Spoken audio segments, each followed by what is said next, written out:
So the improv that we learned was games that were basically teaching elements that Viola Spolin had done to help people loosen up and people to sort of interact well with each other on stage. Yeah. So you could signal and stuff. Yeah. Yeah, I mean, well, at the beginning we only knew that there, improv was games. That was it. So,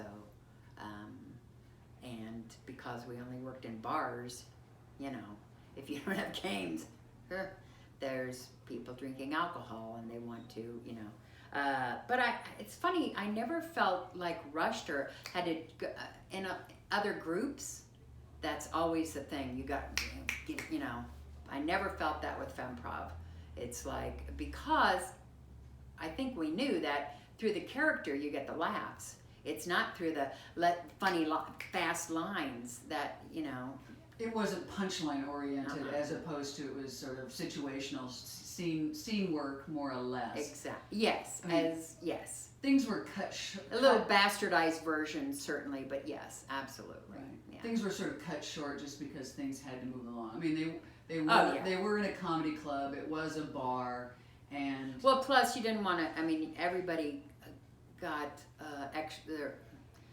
Same amount of time, sort of. We were very, you'd notice if somebody wasn't on stage for a while, and you'd bring them in or whatever too. So, right, a lot of cared about each other. So yeah, absolutely, a lot of support. Yeah, or if somebody's dying, it's like, okay, what can we do? Go, yeah, that'd be good. Go. And I mean, even if you were the person that was dying, you knew somebody was going to rescue you from off stage. Exactly. Which so you never panicked or anything, and I don't think most people know that stage time and real time are two different things. So when you're on stage, you're like, I've been here for 1,200 minutes. I'm sure of it, and it's been maybe 10 seconds when you're, and the people off stage are like, okay, this is going in a bad way. Let's go help. So yeah. Right. And sometimes that would just be a blackout or end curtain. Exactly. We just start the next one. That'll be good. They'll forget all about this. Thank God. Right. And I will too. Yeah. But that was another great thing about working in a group is there were plenty of rescue hitters or people that would come in, and you had 3 to 4 different minds off stage working as much as you were on stage. Meaning that you were following along. And well, plus hopefully your partner or whoever else was on stage was there, knowing that you were, floundering. Yeah, exactly. Right. And are able to help you also. Right. Yeah. And I don't ever remember any of us floundering ever. Never. It's perfection. But I think also too there was an expectation, and maybe like you said, it didn't feel rushed because I think. I'm going to just say this, that I think women work at a different pace than men do. Yeah. Women will develop something and work through storytelling and characters. It's all about the story, as far as I'm concerned. Story, and then characters come second, but absolutely. Well, and the audiences, if you weren't being entertaining, they would let you know, but we never had that. We never had anybody boo anything, or, well, if we went to lesbian bars, I guess they did reverse. But, whatever, they're going to do that anyway, and we learned stuff. But we never got any feedback from the audience, because you're right, that's all you've got, right, is the energy from the audience. So you would know if they were hating something or bored or whatever, and I never felt that ever.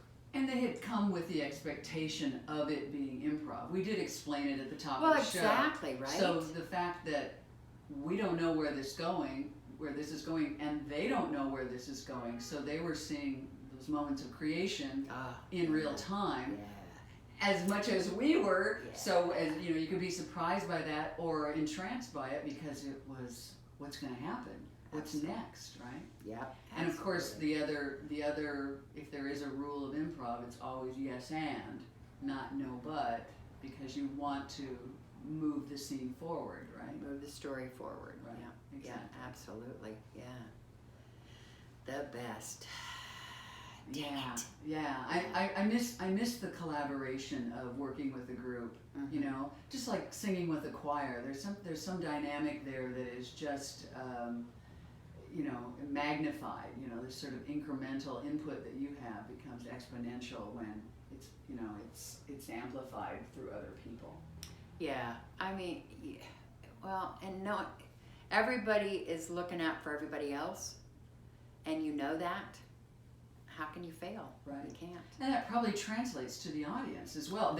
Absolutely. Well, you know, when you see people on stage and they're like, you know, scared or doing something that, for any of the negative emotions, the audience feels it immediately, and they feel that same thing, and they are not having a good time at all. Yeah. Right. And none of that happened. Right. I think also too there's a certain amount of silliness, you know, and Sure. and just making fools of ourselves, Oh. which is very endearing and adorable, and an audience can't help but laugh at you. Maybe not with you, but at you. Yeah. One working theory.